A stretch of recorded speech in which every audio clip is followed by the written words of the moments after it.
ओम शांति। विशेष आज एक बहुत अच्छा विषय पर चर्चा करेंगे। हम निर्विघ्न कैसे बने, स्वयं की स्थिति को शक्तिशाली कैसे बनाएं,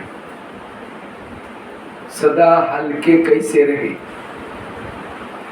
क्योंकि हमारी इस पढ़ाई का मुख्य सार है हल्के रहना, निर्विघ्न बनना, सदा खुश रहना। क्योंकि जो निर्विघ्न है वो दुआएं देता है, जो निर्विघ्न है मुस्कुराता रहता है, जो निर्विघ्न है सहनशील है, नम्रचित है, धैर्यचित है, उसके अंदर सारे गुण हैं। क्योंकि हम देवता बनने जा रहे हैं, तो अगर हमें देवता बनना है तो निर्विघ्न बनना ये बहुत जरूरी है। लेकिन हमारे पुरुषार्थ में विघ्न क्यों आते हैं? कभी कभी हम भारी क्यों बन जाते हैं? वास्तव में शरीर का भान उसको आता है जिसके मन में संकल्प ज्यादा चलते हैं।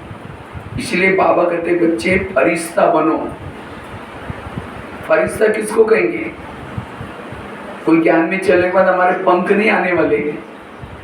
फरिश्ता अर्थात जो आपको ड्यूटी मिली है, जहाँ आप सर्विस करते हैं, गृहस्थ में रहते हैं, जो काम मिला है उसमें हल्के बनना, इसको कहेंगे फरिश्ता।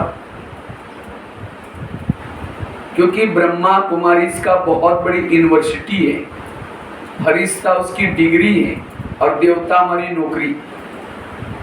हम क्यों पढ़ रहे हैं? डिग्री लेने के लिए। लेकिन डिग्री किसको मिलेगी? जिन्होंने इस ज्ञान को समझा, कर्म गति को समझा, मन के संकल्पों को कम चलाया, वो क्या बनेगा? फरिश्ता बनेगा। और फरिश्ता सदा मुस्कुराता रहता है, फरिश्ता सदा हल्का रहता है। और जो फरिश्ता बनेगा वही भविष्य में देवता बनेगा। उसको कभी भी गुस्सा नहीं आएगा, हर बात में वो कहीं भी प्रभावित भी नहीं होगा। तो उसके लिए पुरुषार्थ है अपने संकल्पों को बचाओ। कल भी हम लोग कुछ भाई बहनों से मिले थे संकल्प के बारे में। क्योंकि संकल्प हमारे बड़े महत्व के हैं। जिसके मन में संकल्प कम चलते हैं, पॉजिटिव चलते हैं, उसकी ऊर्जा बच जाती है। और उसी ऊर्जा का नाम है आत्मा। अगर मुझे आत्मा की अनुभूति करनी है, मुझे अशरीरी बनना है, विदेही बनना है, अपने संकल्पों को बचाओ।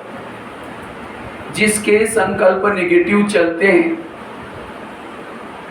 वो वायुमंडल को खराब करता है।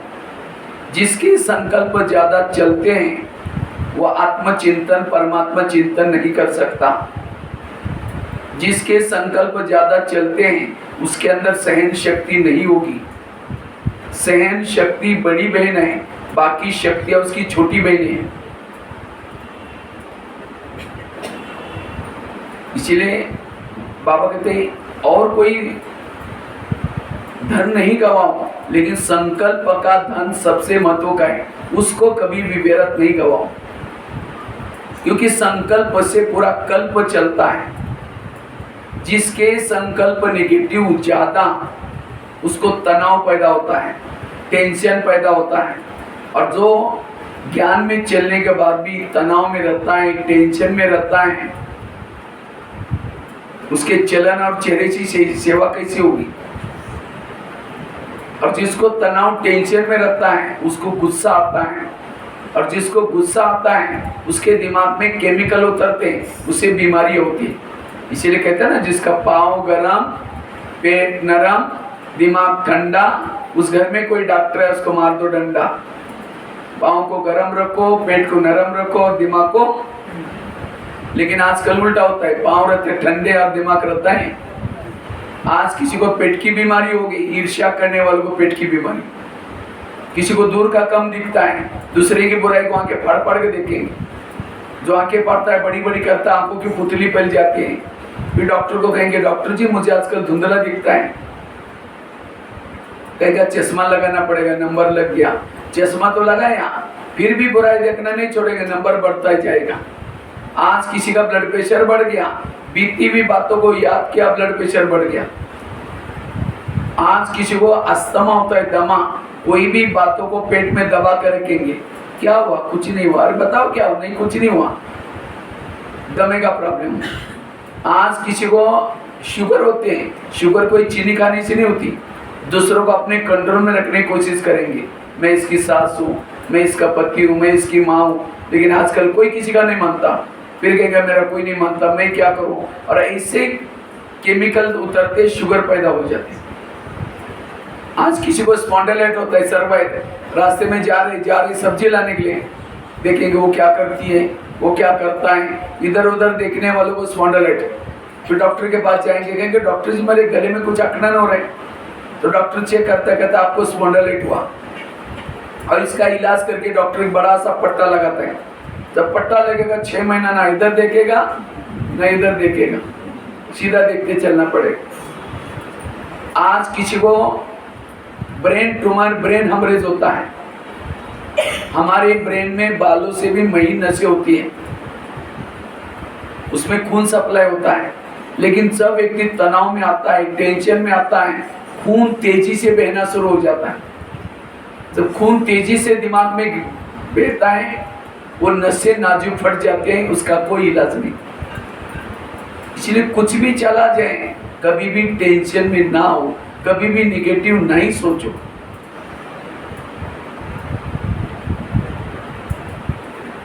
तो निगेटिव से हम बचे कैसे हम हर परिस्थिति में, किसी ने मेरा अपमान किया, कोई भी घटना होगी तो भी मेरा मन चुप रहे, उसके लिए करे क्या, उसके बारे में चर्चा करें। अगर मुझे पॉजिटिव रहना है, निर्विघ्न बनना है, संकल्प को कम चलाना है, उसके लिए सबसे पहली बात है कर्म गति को याद रखो। जो कर्म गति को याद रखता है उसको कभी भी निगेटिव मन में नहीं आएगा, उसको कभी भी तनाव टेंशन नहीं आएगा। आज कई कहते हैं मुझे इसीलिए तनाव आता है, इसीलिए मेरे मन में निगेटिव आता है, मैं इसके रास्ते में कभी गई नहीं, मैंने इसका बुरा कुछ किया नहीं, फिर भी ये मेरे साथ ऐसी क्यों करती है। ताली कभी भी एक हाथ से नहीं बजती, ताली के लिए कितना चाहिए। अगर कोई व्यक्ति आपके साथ उलट सुलट करता है, गलत व्यवहार करता है, इसका मतलब आपने भी कभी किया था। एक ड्रामा की बहुत बड़ी सीक्रेट बात आपको सुनाता हूँ। आपके घर के जितने भी लोग हैं, कोई आपको देने के लिए, कोई आपसे, और जिन्होंने इस लेने देने को समझा उसको कभी भी निगेटिव विचार नहीं आएंगे। समझे कोई सास है, बहू को तंग कर रहे हैं, बहू को तनाव टेंशन आ रहे हैं, अगर सास और बहू का पिछले जन्म दिखाया जाए तो आज जो बहू है पिछले जन्म इसकी सास थी, और जो सास है वो कौन थी? इसलिए कहते हैं ना सास भी कभी बहू थी। अगर आपको सास तंग कर रहे, पति तंग कर रहा है, इसका मतलब आपने भी कभी किया था। और ये सभी का लास्ट का जन्म है। 63 जन्मों से जितने किन्होंने राजा बन करके किसी को निकाल दिया होगा, किसी को तंग किया होगा, सारे हिसाब अभी चुक्त करना है। हिसाब को चुक्त करने के 3 तरीके, एक है योग लगा करके चुक्त करो, दूसरा है सहन करके चुक्त करो, और तीसरा है धर्मराज के डंडे खा के चुक्त करो। जो धर्मराज के डंडे खा के चुक्त करता है हिसाब, वो पावन भी बनेगा, लेकिन सतयुग त्रेता में नहीं जाएगा। वो कहाँ जाएगा? मुक्ति में चला जाएगा, जीवन मुक्ति में नहीं जाएगा। और जो सहन करके हिसाब किताब को चुक्त करता है वो जीवन मुक्ति में जाएगा, लेकिन ऊंचा पद नहीं होगा। और जो योग लगा करके हिसाब किताब को चुक्त करता है जीवन मुक्ति में जाएगा, पद ऊंचा होगा। इसलिए बाबा रोज की मुरली में कहते हैं बच्चे मुझे याद करो। आज था ना तुम्हारा धंधा ही क्या है? वर्षे को और बाप को याद करना। क्योंकि इसे भी कर्म खत्म होंगे। कर्मों से शरीर बनता है, कर्मों से संबंधी मिलते हैं, सब कुछ कर्मों से होता है। इसलिए भजन है ना, किसके झोले में कांटे हैं तो किसके झोले में फूल। कोई कारण होगा रे, कोई कारण होगा, बांटने वाला कोई लूला, कोई लंगड़ा, कोई अंधा, क्यों? कर्म। जिन्होंने इस कर्म गति को समझा उसका मन हमेशा चुप रहेगा, कोई क्वेश्चन नहीं आएंगे। वर्तमान के मेरे प्रॉब्लम मेरे ही कोई अतीत के हुए कर्मों का परिणाम है। इसलिए इस कर्म गति को समझने वाला का मन चुप। आगे चल करके ऐसी बातें आएगी आपके मन को डिस्टर्ब कराएगी, लेकिन इस कर्म गति को समझ करके मन को चुप रखो।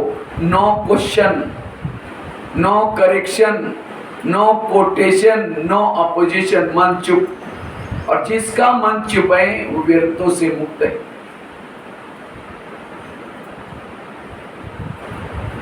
आज कईयों को डिस्टर्बेंस होता है, बेटा नहीं सुन रहा है, पति तंग कर रहा है, सास तंग कर रहे हैं, फिर ऊपर देख करके कहेंगे भगवान तुमने भी आंखें बंद किया कि मेरे साथ क्या हो रहा है। कई तो कहते हैं हम ओम शांति में जाते हैं, ब्रह्मा कुमारी में जाते हैं, तो भी हमारे घर में ऐसा क्यों हो रहा है? ओम शांति में कब से आ रहे हैं? इसी जन्म में 4-5 सालों से पिछले जन्म में थे ओम शांति में, और उसी समय जो गलत कर्म के छुमंतर हो गया। ओम शांति में आने के बाद भी मेरे जीवन में प्रॉब्लम है, ये मेरे पिछले जन्मों का हिसाब है। इसलिए हिसाब किताब से कोई भी बच नहीं सकता। ब्रह्मा बाबा भी जब खांसी आती थी, बाबा कहता था शिव बाबा आप, मैं आपकी इतनी सेवा करता हूँ, थोड़ी मेरी खांसी तो कम करो। तो शिव बाबा कहता था बच्चे मैं पतितों को पावन बनाने के लिए आया हूँ, न कि तुम्हारी खांसी ठीक करने के लिए। तुम्हारे घर में रहता हूँ, तुम्हारा हिसाब दूंगा, बाकी खांसी तो तुम्हारा हिसाब किताब अपना है। गुलजार दादी 4 साल तक हॉस्पिटल में रही, बाबा का रथ। इसलिए हमें थोड़ा कुछ होता है, कई कहते इस दुनिया में बहुत अन्याय हो रहे हैं, हो रहा है अन्याय। कई कहते हमारे घर के पास इतना भ्रष्ट व्यक्ति है, इतना गलत काम कर रहे हैं, भगवान उसका ही घर भर रहे हैं। जो घर भर रहे हैं पिछले 6 कर्मों का फल है, अब गलत काम कर रहा है उसका फल भी उसको मिलेगा। भगवान के घर में देर है लेकिन अंधेर नहीं है। और जो इस कर्म गति को समझता है उनका मन चुप रहेगा।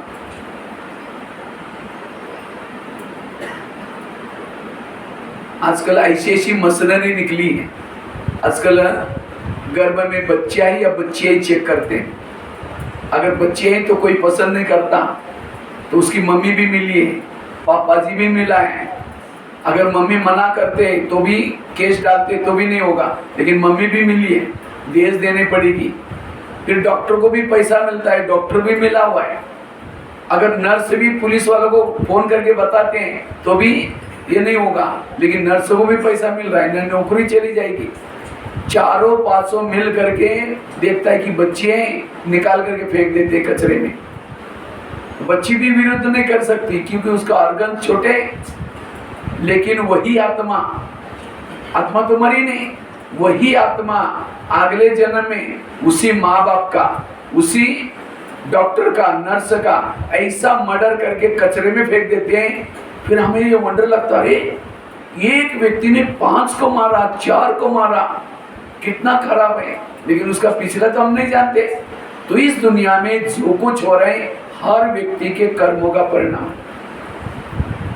इसलिए भविष्य के लिए कभी भी कांटे नहीं बोना, भगवान से नहीं डरो, लोगों से कभी ना डरो। अगर डरना है तो किसे डरो? अपने गलत कर्मों से जरूर डरो। और जो इस कर्म गति को समझता है व्यर्थों से मुक्त है, सदा पॉजिटिव है। एक बहुत सुंदर घटना मैं आपको सुनाने जा रहा हूँ, बड़े ध्यान से सुनना। एक आगरा में पति पत्नी रहते थे, बहुत गरीब थे, झोपड़पट्टी में रहते थे। उनके पास एक मेहमान आया। वैसा मेहमान दिल्ली में खरीदारी करने के हिसाब से आया था, लेकिन जब वो दिल्ली में आया था दुकान बंद थी। अब उसको लगता है बैठे बैठे मैं क्या करूँ, मैंने आगरा गया नहीं, देखा नहीं, चलो मैं आगरा घूम के आता हूँ। व्यापारी आगरा देखने के लिए गया, सारा दिन उसने आगरा घूम के देखा, लेकिन रात को उसको सोने का प्रॉब्लम हो गया। जिस होटल में जाता था, जहाँ भी जाता था, सब कहते हैं हमारे होटल बुक है। अब उसको लगता है रात को कहाँ सो जाओ, अगर कहीं बस स्टैंड पर सो जाओ बैग चोरी हो जाएगी, अगर कहीं स्टेशन पर सो जाओ तो भी चोरी हो जाएगी।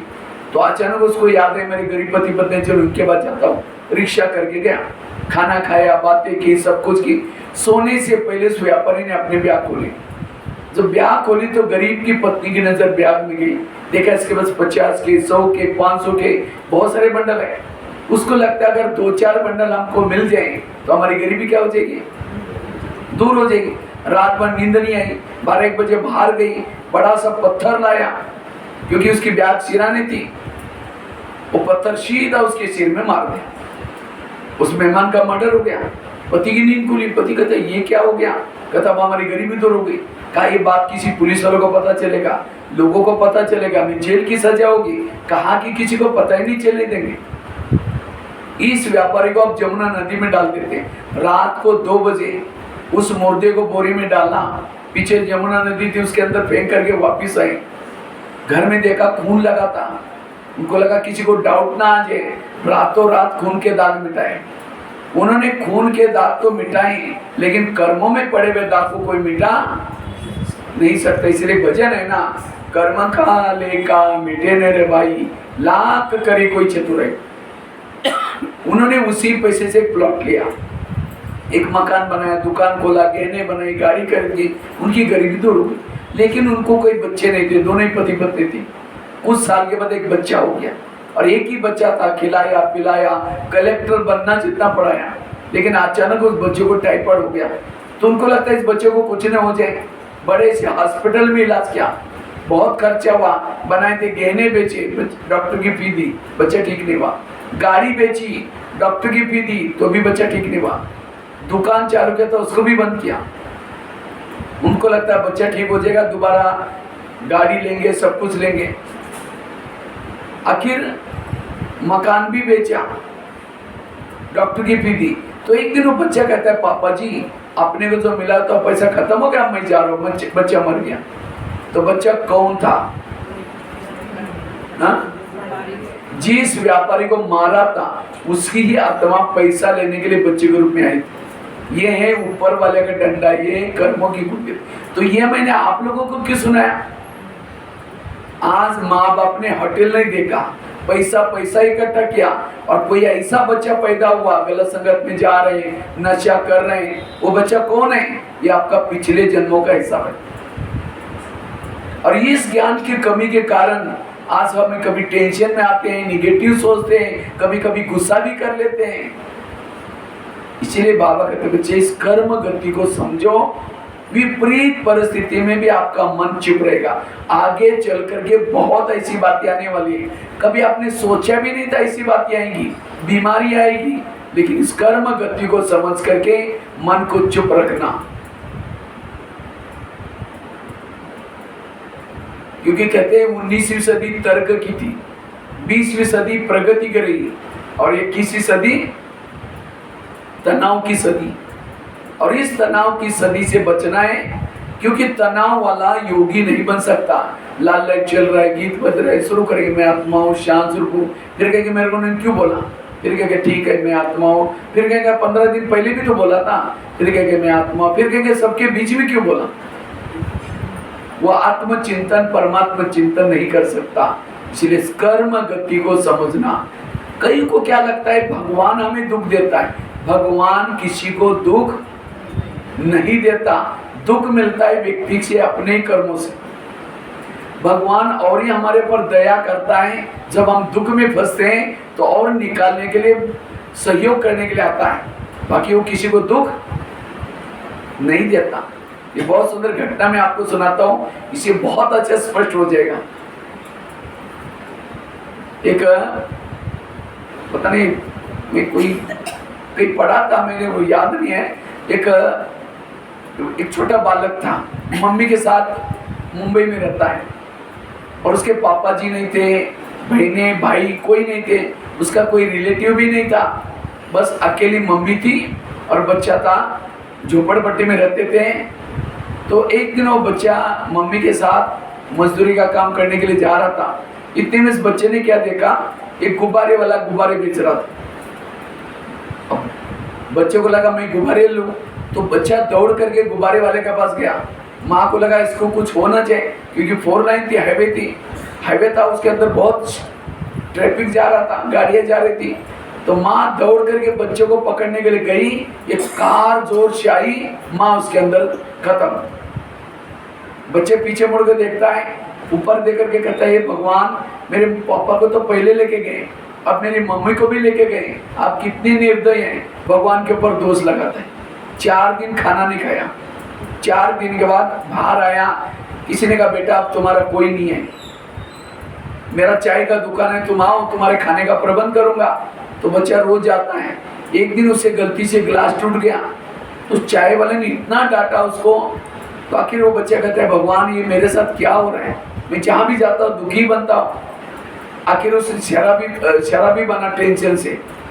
एक दिन आ रहा था, किसी ने कहा ये झोपड़ी तुम्हारी मम्मी को दिया है, मैं हमारी जगह है, तुम खाली कर, रहने का भी प्रॉब्लम। आखिर शादी की, पत्नी आई, वो भी झगड़ा लो। आखिर एक दिन उसने क्या किया, चाय का दुकान खुद का चालू किया। तो एक दिन चाय बेच रहा था, इतने में 10-12 लोग आए, कहा कि हमको चाय चाहिए। चाय दिया, पी कर ऐसे ही जाने लगे बिना पैसे देके। तो बच्चा कहता है हमारा पैसा दो। जैसा पैसा मांगा, वो 10-12 लोगों ने इतनी पिटाई की उस बच्चे की, सामान बिखर करके बेहोश करके चले गए। आखिर उस बच्चे को होश आया, कहता है भगवान मेरे को कितना दुख दे रहे हैं, आप कितने मुझे ये किया, ऐसा करके भगवान के ऊपर दोष लगाता है। उसको लगता है पत्नी तो कुछ सहयोग देगी, तो आखिर क्या करता है, वो अपने घर के तरफ जैसा वैसा रिक्शा करके गया। पत्नी को कहा मेरे साथ ऐसा हुआ, तो और ही झगड़ा करते, तुमने ऐसा किया होगा, तुम ही ऐसे हो। आखिर रात को सो रहा था, उसकी नज़र खिड़की से ऊपर गई आकाश की तरफ। कहते हैं भगवान ये आप कितना मुझे दुख दे रहे, मैं अभी भी दुकान चालू किया था, फिर भी मुझे समस्या आ रही अपने के। ऐसा करते करते दुखी होकर सो गया। रात को 3 बजे खिड़की से आवाज़ आने लगा, बेटा उठो, बेटा उठो। उसकी नींद खुली, कौन है कौन है। कहता है मैं तुम्हारा पिताजी हूँ। बाहर से आवाज़ आता है। कहता है अच्छा मेरा पिताजी तो है ही नहीं कोई, वो तो पहले ही मरा हुआ है। नहीं, मैं तुम्हारे आत्मा का पिता परमात्मा हूँ। अच्छा, कहते भगवान मैं आपसे बात नहीं करूँगा, आपने कितना मुझे दुख दिया। आवाज़ आता है बेटा मैंने कुछ नहीं दुख दिया, ये सब तुम्हारे कर्मों का परिणाम है, चलो मैं दिखाता हूँ। उस बच्चे का हाथ पकड़ करके भगवान ने क्या क्या, एक महल के पास लेके गए। तो बच्चा पूछता है भगवान आप मुझे पिछला जन्म दिखाने वाले थे, ये कहाँ लाया, चलो मैं दिखाता हूँ। जैसे अंदर गए, वो बच्चे को लेकर के भगवान ने अंदर लेके गए, तो कुछ सिपाही कैदियों को चाबुक से मार रहे थे जोर जोर से। तो बच्चा प्रश्न पूछता है भगवान को, भगवान इस कैदियों को क्यों मारा जा रहा है। तो भगवान ने कहा इनके राजा ने इस कैदियों सिपाही को कहा कैदियों को पकड़ो और मारो, ऑर्डर किए। अब सिपाही की क्या गलती है। तो बच्चा पूछता है राजा को कोई दया में नहीं आ रहे। कहता है राजा तो ऐसे ही है। भगवान ने कहा जैसे आगे गए, मंत्री बैठा थे, राजा बैठा था, शराब पी रहे थे। तो एक बच्चे से गिलास मंगवाया था, बच्चा थोड़ा देरी से आया, राजा उस बच्चे को बहुत डांटता है। तो बच्चा जो भगवान के साथ आया, कहता है भगवान इस छोटे बच्चे को क्यों डांटा जा रहा है। कहता है राजा का स्वभाव ही ऐसा है। लेकिन भगवान ने तो कैदियों को मारे थे, उस समय क्या बोला। भगवान ने कहा कैदी को नहीं पता है, जिस 10-12 लोगों ने तुम्हारी पिटाई की थी उनका एक पिछला जन्म, फिर कहता मारना चाहिए। और जैसे आगे गए, मंत्री बैठा था, राजा बैठा था, मदिरा पी रहे थे। तो जब बच्चा देरी से आया ग्लास, तो उस समय राजा उसको डांटता है।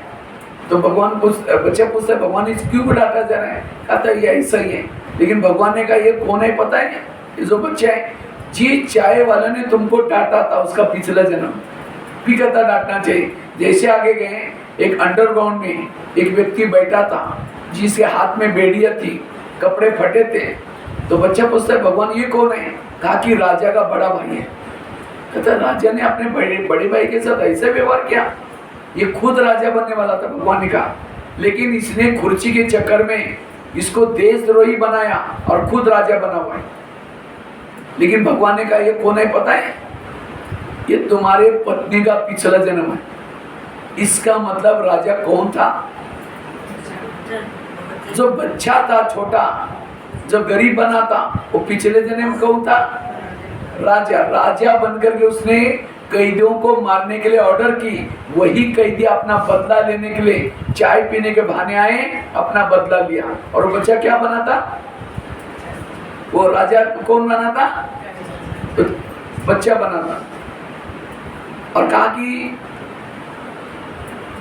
भगवान ने कहा कि जिस, और जो चाय वाला था वो कौन था? जो छोटा बच्चा आया था। और वो राजा कौन था? चाय वाला राजा बन करके, वो बच्चा राजा बन के आया था। तो उस भगवान ने उनको दुख दिया, उसने ऐसा कर्म किया। इतना ही नहीं कहा, जो पत्नी है, जो जिस भाई के साथ ऐसा व्यवहार किया, वही भाई के साथ, वही भाई की आत्मा पत्नी के रूप में आई। तो उस बच्चे के जीवन में जो प्रॉब्लम आई, क्या भगवान ने दिया? इतना ही नहीं, भगवान ने कहा तुमने राजा बन करके अनेक झोपड़े को आग लगाई थी। इतना ही नहीं, अनेक बच्चों को मरवाया था। इसीलिए तुम्हारे भाई बहने नहीं, तुम्हारे कोई रिश्तेदारी नहीं, रहने का मकान भी नहीं। तो उस व्यक्ति ने ऐसा कर्म किया, उसका फल। तो भगवान किसी को दुख नहीं देता। आज हमारे जीवन में जो प्रॉब्लम है, ये प्रॉब्लम क्यों है? क्योंकि मैंने ऐसा कर्म किया है। दुनिया एक कर्म क्षेत्र है, इसमें जो बोएंगे वही काटना पड़ता है। और जिसको ये कर्मों का ज्ञान है, कभी भी उसके संकल्प नहीं चलेंगे। संकल्पों को बचाने के लिए, निर्विघ्न बनने के लिए, क्रोध जीत बनने के लिए कर्म गति का ज्ञान होना बड़ा जरूरी है। आज कई माताएं कहती है मेरे बच्चे सुनते ही नहीं है, कई टीचर कहते हैं हमारे स्टूडेंट सुनते नहीं है। क्यों नहीं सुनते? ये दुनिया एक नाटक है। नाटक में क्या होता है? सबको स्क्रिप्ट मिलती है, लिखत मिलती है। तो इसी तरह पति की स्क्रिप्ट अलग है, बच्चे की स्क्रिप्ट अलग है, सास की स्क्रिप्ट अलग है। जैसी जिनकी स्क्रिप्ट है सब पाठ बजा रहे हैं। इसलिए कोई भी किसी का दोष नहीं है। इसलिए कर्म गति को समझना। दूसरी बात है, अगर मुझे संकल्पों को बचाना है, पॉजिटिव बनना है, उसके लिए गीता का, रामायण का, महाभारत का मंत्र याद रखो। कौन सा? जो हुआ अच्छा हुआ, जो हो रहा अच्छा, जो होगा वो भी। मेरे जीवन की हर घटना में कल्याण है। कोई मेरी चुगली करे, कोई मेरी यहाँ की ट्रांसफर वहां करे, संसार कल्याण करे, घटना कल्याण करे, मन को चुप रखो। नहीं तो कभी हमारी कोई चुगली करता है, यहाँ की ट्रांसफर कोई छोटे से गांव में करता है, हम टेंशन में आते हैं, इसने मेरे साथ ऐसा क्यों किया, इसने मेरे साथ क्यों किया। लेकिन हर बात में कल्याण है। भगवान कल्याणकारी है। कोई कुछ भी आपके साथ करता है, आपका कल्याण ही होने वाला है। आपके आसपास के जितने भी लोग हैं, ये सब कल्याणकारी है। एक रामायण की घटना सुनाता हूँ। राम राजा बनने वाला था, लेकिन रात में आकर के मंथरा ने कई को दो चार उल्टी बातें सुनाई। तुम्हारा बेटा भी तो है, तुम अपने बेटे को छोड़ करके राम को राजा बना रहे। और ये बातें सुन करके राम को राजा बनाने के बजाय कहाँ भेजा? वनवा में भेजा। सीता गई, लक्ष्मण गया, तीनों भी घर से चले गए। वियोग के कारण दशरथ ने प्राण त्यागा। खाने का प्रॉब्लम, सोने का प्रॉब्लम, घास में सोए। किसके कारण हुआ? मंथरा के कारण। तो मंथरा को जो भी देखेगा उसकी भावना अच्छी चली बुरी चली। मैं खुद बचपन में रामायण देखता था, मैं देखता था मंथरा काला सा ड्रेस पहन करके डंडा लेकर के आती है। मैं कहता था इस बुढ़िया को उसको नहीं देखना। मुझे मंथरा का पाठ बिल्कुल अच्छा नहीं लगता था। लेकिन एक दिन मैंने थोड़ा विचार सागर मंथन किया, तब पता चला मंथरा ने राम के साथ जो किया वो अच्छा किया। अगर मंथरा रात में उनके घर में ना आती तो राम क्या बनने वाला था? राजा। अगर राजा बनता तो जंगल में नहीं जाता। अगर जंगल में नहीं जाता, सीता की चोरी ना होती। अगर सीता की चोरी ना होती तो रावण को न मारता। रावण को ना मारता, राम की महिमा कोई नहीं गाता। राम की महिमा किसके कारण? मंथरा के कारण। इसी तरह हर एक के जीवन में भी भगवान ने एक दो मंत्रा रखी। पड़ोस में है, ऑफिस में है, कहीं ना कहीं चुगली करते, इधर की बातें उधर करते, लेकिन आज हमारा टेंशन, आज हमारी जो नेगेटिविटी, वही मंत्र है। कहते ये जहाँ से चली जाए मैं सुखी रह सकती हूँ, इसके कारण मैं तंग हूँ। अगर राम के जीवन में मंत्रा ना आती, ना हनुमान मिलता, ना अंगद मिलता, ना ऋषि, ना मुनि, कोई नहीं मिलते, किसके कारण मिले? तो आज हमें बाबा मिला, दैवी परिवार मिला, दीदी दादियां मिली, किसके कारण? आज तक के मंत्रों के कारण। अगर वो आपके जीवन में ना होते, अगर आपको कोई बहने बोला थी माता जी थोड़ा ज्ञान सुनने के लिए आओ ना, कहेंगे बहन जी हमारे घर में बड़ी शांति, नहीं चाहिए तुम्हारे ज्ञान। उस व्यक्ति का धन्यवाद जिसने तंग किया, परेशान किया और इतना अच्छा जगह पर पहुंचा। इसलिए आज तक जिन्होंने तंग किया, एकांत में बैठ करके उनको सबको धन्यवाद दो। आप लोगों ने हमें तंग किया, हमारा बहुत अच्छा हुआ, फिर 5000 साल के बाद तंग करने के लिए जरूर आना। ये है दिमाग को वाश करने का तरीका। अगर एक व्यक्ति के प्रति भी मन में निगेटिव बातें हैं, आप सुखी नहीं हैं, आप शांति का अनुभव नहीं कर पाएंगे। इसलिए मेरा कोई भी दुश्मन नहीं है, सब मेरा अच्छा करने वाले हैं। इसलिए कभी भी निगेटिव नहीं सोचो। जो हुआ अच्छा हुआ, जो हो रहा अच्छा, जो होगा वो भी। मेरे जीवन की हर घटना में कल्याण है। राम जब वनवास से आता है, सभी उनका स्वागत करने के लिए आए थे, लेकिन मंत्रा और कैकेयी माँ नहीं आई, तो सबको छोड़ करके उनके पास गया, कहा कि माँ मेरा स्वागत करने के लिए आप क्यों नहीं आए? तो कहा कि बेटा हम कैसे आए, हमने तो तेरी चुगली लगाई थी, हमने तो तुमको वनवा में भेजा था। तो राम क्या बोलता है, नहीं माँ, आपके कारण में पुरुषोत्तम राम, भगवान राम, विजय राम बन के आया। ये नहीं कहा कि तुम तो बुढ़ी है ना, तुमने मेरी चुगली की तो थप्पड़ नहीं लगाई। तो रामायण हमें क्या सिखाता है? जिसने मेरी बुराई की वो मेरा मित्र है। निंदक नीरे राखिए, अंगन कुटी छवाए, बिन पानी बिन साबन निर्मल करे स्वभाव। जो हमारी बुराई करता है वही हमारा मित्र है। ये है पॉजिटिव थिंकिंग, ये है सकारात्मक सोच। अपने दृष्टिकोण को पॉजिटिव बना दो। इसलिए जो हुआ अच्छा हुआ, जो हो रहा अच्छा, जो होगा वो भी। तो मेरा कोई दुश्मन नहीं, सारे मेरा भला करने वाले हैं। इसलिए एक व्यक्ति के प्रति भी मन में नेगेटिव नहीं रखो। जो हुआ, कई बार मैं जब जेल में जाता हूँ, 800-900 जेलों में गया हूँ, तो जेल में जब कैदी बैठे रहते हैं बिल्कुल टेंशन में, उनके चेहरे में कोई हंसी नहीं, मुझे लगता है शायद मैं जो सुना रहा हूँ अंदर जा रहा है या नहीं जा रहा है। तो कभी कभी मैं सुनाते सुनाते उनको कहता हूँ, देखो भाई, भगवान हमारा पिता है। पिता कभी भी बच्चों का बुरा, जानवर का पिता भी नहीं करता, ये तो मनुष्य आत्मा का पिता है। हो सकता है 2019, 20, 21, 22 आपके लिए बाहर बहुत बड़ा खतरा था, इसलिए भगवान ने वहां से उठा करके यहाँ रखा, चारों तरफ से बड़ी बड़ी दीवार बनाई और सिक्योरिटी गार्ड रखे, ताकि कोई यमराज भी आकर के आपका कुछ बिगाड़ ना सके। इसलिए ऊपर वाले को धन्यवाद दो। जब ये बातें सुनते हैं, इतनी जोर से ताली बजाते हैं, उनके खुश वाला चेहरा देख करके मुझे अच्छा लगता है। इसलिए वास्तव में हमारे जीवन में हर घटना के पीछे, इसलिए जो हुआ अच्छा हुआ, जो हो रहा अच्छा, जो होगा वो भी। बच्चे ने गिलास गिराया, इतना गुस्सा करेंगे, तेरे को अक्ल नहीं, तुम कमा के लाओ तो पता चलेगा। गिलास था 10 रुपए का, गुस्सा करेंगे, हार्ट में प्रॉब्लम आएगा, 10 लाख रुपए का ऑपरेशन करना पड़ेगा। गिलास था 10 रुपए का, गुस्सा करेंगे, हार्ट में प्रॉब्लम आएगा। इसलिए कुछ भी होता है, कोई बात ना, बेटर छोड़ दो। वो गिलास से भी मत हो कि मेरे संकल्प है। इसलिए संकल्पों को कभी नहीं चलाओ, मन को चुप रखो, ये है समझदारी।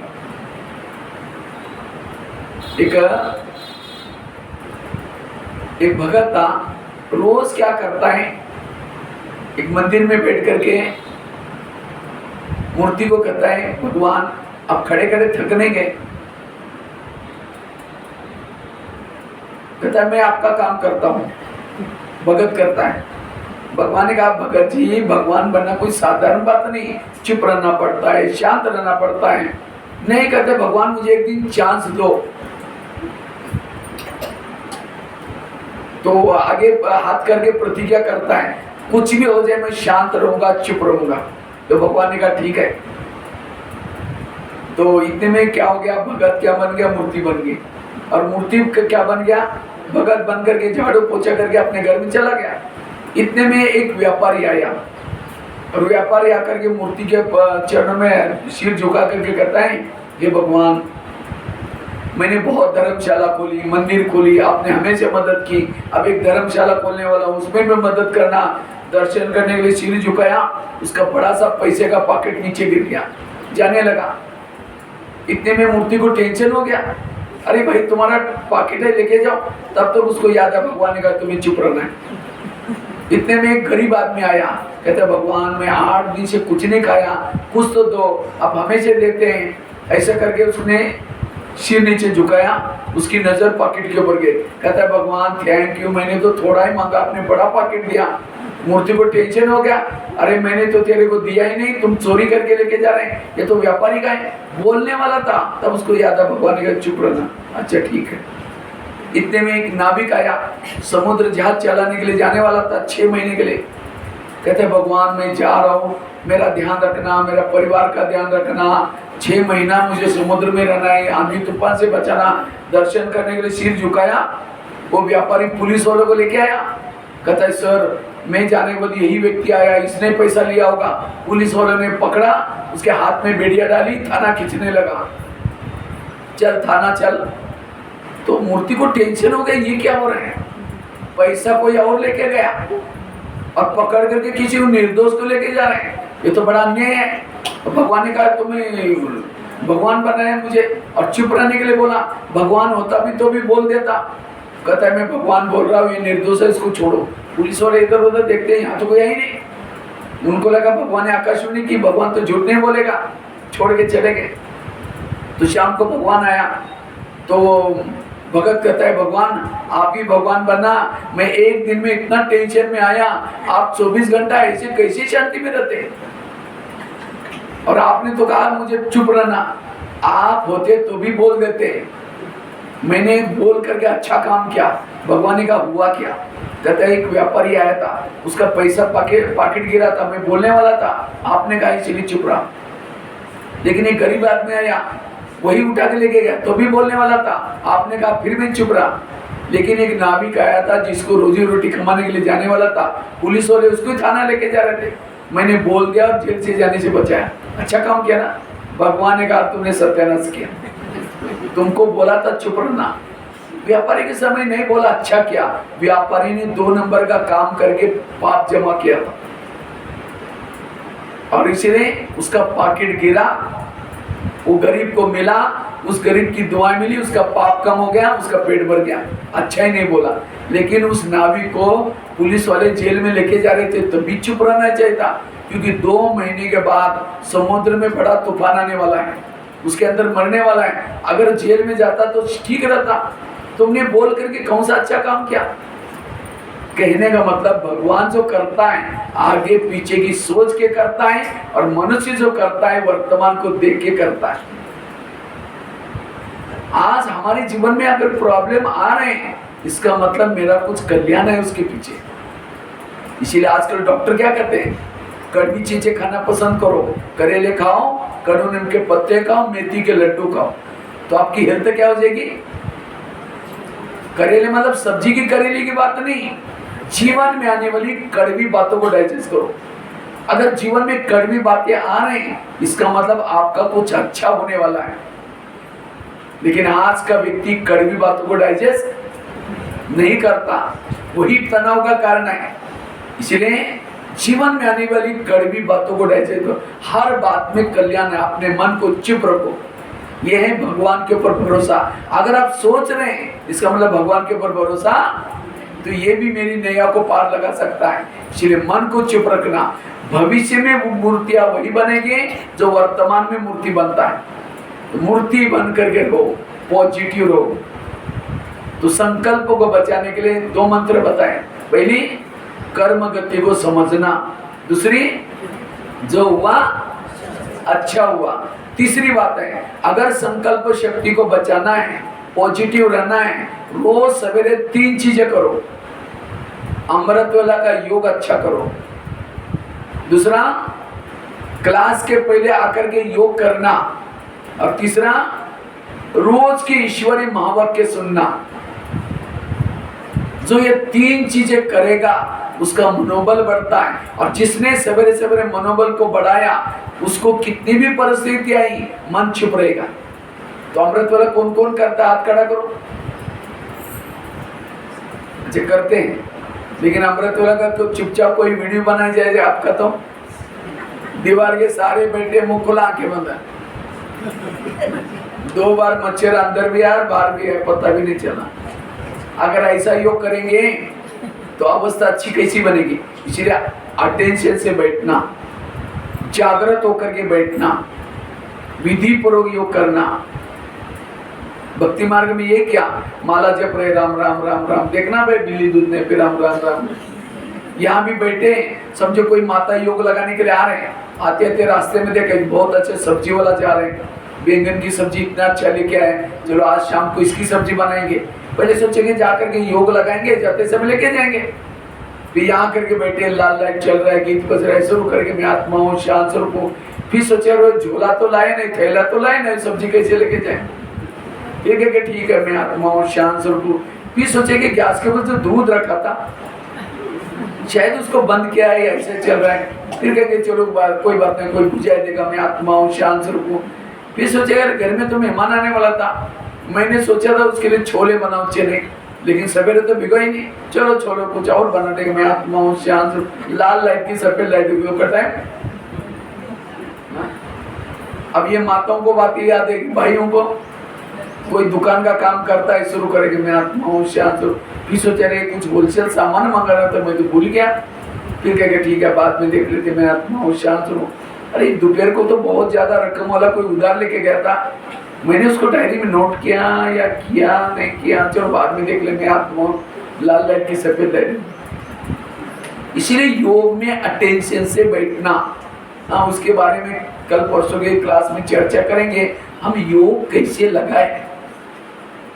जो विधि पूर्वक योग लगाता है आत्मिक स्थिति बनती है, और जिसकी आत्मिक स्थिति है संकल्प निगेटिव नहीं चलेंगे। तो अमृत वेला अच्छा। उसके बाद क्लास के पहले, क्लास कितना बजे होते हैं यहाँ? सवेरे 6:30। योग कितना बजे चालू हो जाता है? हाँ 6 बजे। पहुंचते कितने? लाल लाइट से चल रहे हैं, लेकिन पहुंचेंगे आराम से मुरली के पहले 5 मिनट। अगर क्लास के पहले आप योग नहीं करते वो मुरली कोई काम की नहीं। फिर अब खेती में बीज डालते हैं ना, बीज डालने से पहले क्या करते हैं? हल चलाया जाता है, मशागत करके फिर बाद में बीज डालते हैं। इसी तरह ज्ञान का बीज दिमाग में डालना है, उसके लिए पहले आधा घंटे का योग चाहिए। जो आधा घंटा योग करके मुरली सुनता है, मुरली से आनंद आएगा। तो जो योग करके नहीं सुनता, शाम को पूछेंगे आज की मुरली क्या थी? बड़ी अच्छी थी। एक पॉइंट तो बताओ, बहुत अच्छी थी, दिमाग से खिसक गई। क्यों? आधा घंटा योग नहीं किया। और संगठन में योग कब मिलता है? मुरली के पहले ही मिलता है। अमृत वाला तो घरों में करते हैं। इसलिए 3 चीजें ब्राह्मणों के लिए बहुत जरूरी है, और जो ये 3 चीजें करेगा उसका मनोबल बढ़ता है, आत्मबल बढ़ता है, उसको कभी भी नेगेटिव विचार आएंगे नहीं। अमृत वाला क्लास के पहले योग, और साथ में तीसरी बात मुरली रोज सुनना। कहाँ सुनना? सेंटर पर, ऐसे नहीं कि ऑनलाइन में सुन लिया। जो ऑनलाइन से मुरली सुनेगा उसकी पूजा भी ऑनलाइन से हो जाएगी। आजकल लोग मंदिर में नहीं जाते, क्या करते हैं? वही कंप्यूटर में या लैपटॉप में देवी निकालेंगे, क्लिक करेंगे, हाथ चढ़ाएंगे, क्लिक करेंगे, लड्डू चढ़ाएंगे, क्लिक करेंगे, तिलक लग जाएगा, आरती में हो जाएगी। ये किसकी पूजा हो रही है? क्लिक करके जिसने मुरली सुनी थी, सेवा की थी। इसलिए रोज, एक बार ब्रह्मा बाबा को दादियों ने पूछा था, बाबा 33 करोड़ वालों के लिए मधुबन में प्रबंध करना पड़ेगा, किचन, डाइनिंग हॉल, रहने का, बाबा ने कहा कि नहीं बच्चे, 9 लाख क्लासेस के रेगुलर स्टूडेंट बनाओ, क्लासेस में 9 लाख आने वाले स्टूडेंट बनाओ, 33 करोड़ वालों के लिए पढ़ाई का प्रबंध मैं आगे चल करके जरूर करूंगा। और आप बाबा ने 4-5 साल से पीस पॉइंट मुरली, फेसबुक, व्हाट्सएप ये सब चालू किया। किसके लिए? 33 करोड़ के लिए। तो आपको 33 करोड़ में जाना है या 9 लाख में आना है? अगर 9 लाख में आना है तो मुरली रेगुलर मुरली सेंटर पर सुनिए।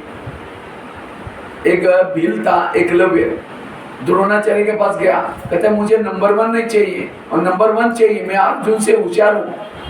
तो द्रोणाचार्य ने पूछा तुम्हारा गुरु कौन है? कहता आप ही मेरे गुरु हैं। कहा कि मेरे पास कभी आए नहीं, चलो मैं दिखाता हूँ।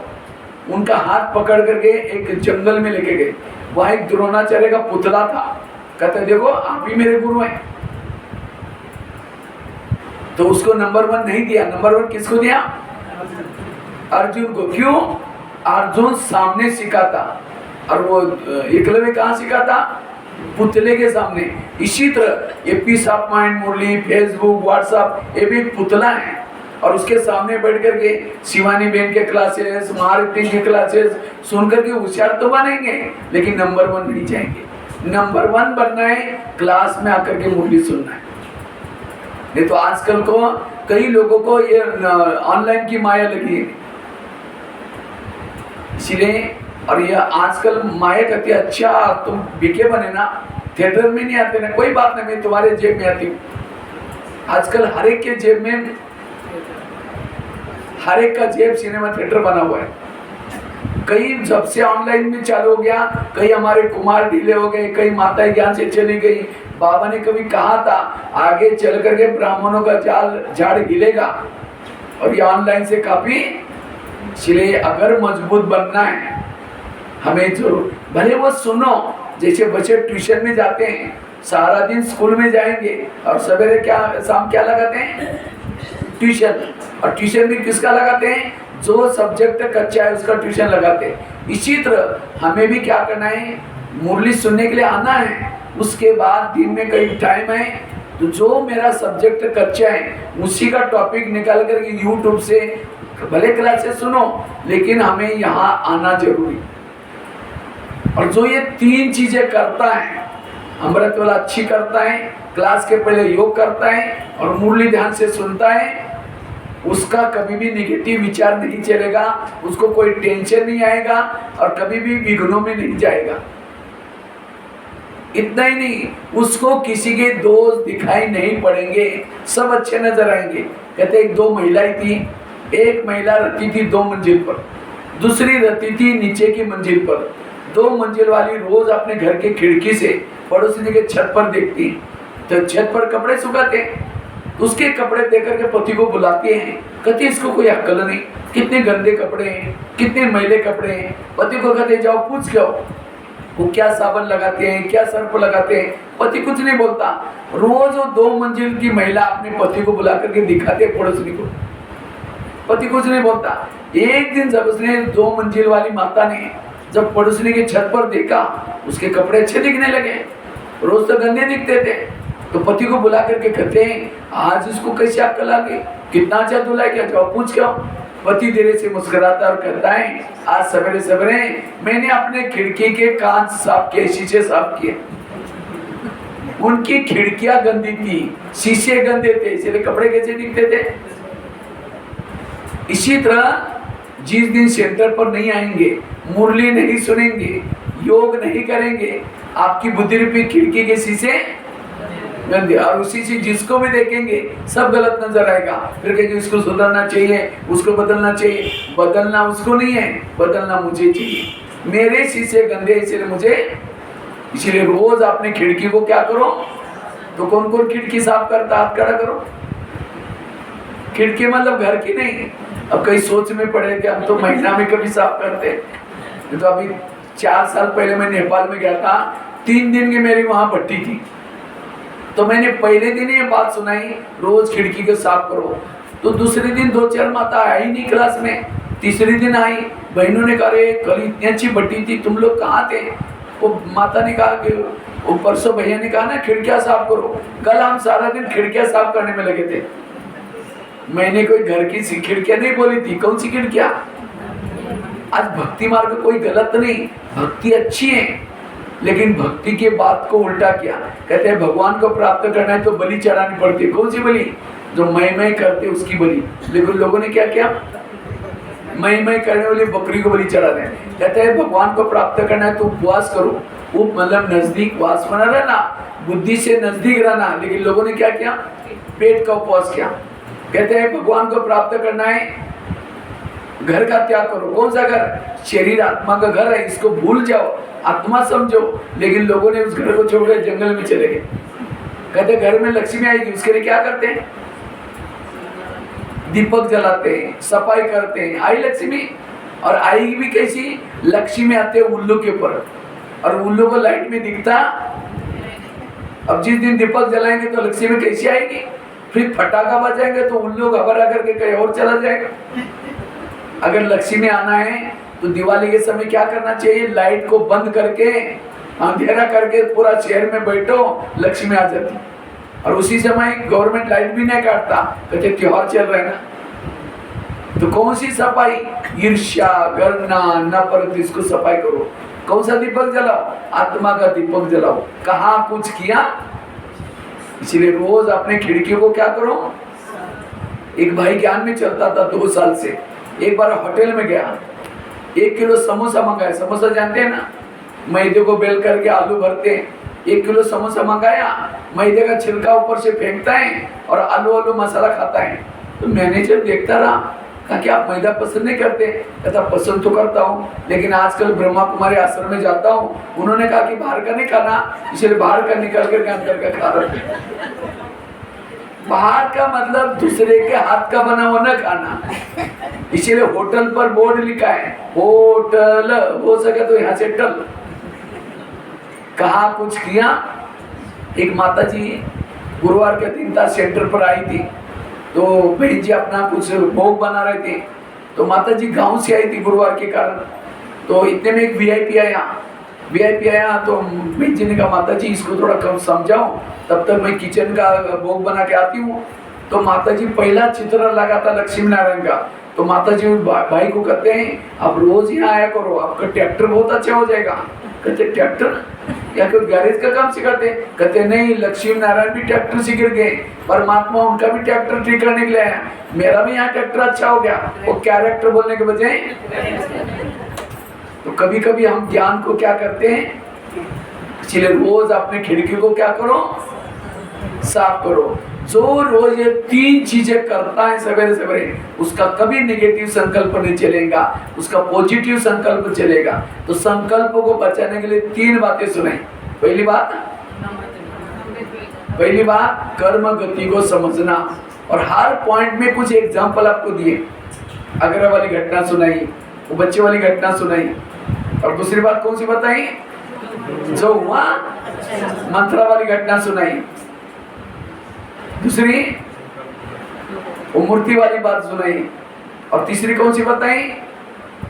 रोज अपने खिड़की को अर्थात सवेरे अमृत वाला अच्छी करना, क्लास के पहले आकर के योग करना, और साथ में रोज के ईश्वरीय महावाक्य सुनना, जिसे मनोबल बढ़ेगा।